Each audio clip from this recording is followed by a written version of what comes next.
e bath nam. Koro sani nitiere eco green projects mabiro mapuonjo ji on issues to do with kitchen gardening. Magi kao sector matin mantiere bath nam to gitemo loso puodho to ginya pidho vegetables mopogore kuom nyanya, skuma, apoth, ang'ogo. Gik mopogore mondo giyudre. Kendo kiduogi rango namni kendo inyalo tigodo as a sporting activity. Ere kaka sport sector be nyalo donjo mondo walos godo a sporting activity mabo attract godo kata tourist e Kisumu kae. Kiduogo kendo kiling, kirango wach mar loso kata mar gik moko kaka fish ponding mabende sani timre e area mar Ogal.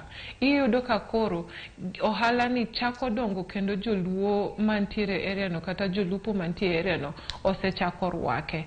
As much as ntiere pod challenges matin nikech iyudo ndiyo ng'ato loso pond farming but iyudo koketo rech mang'eny ma ok onego bede pond no.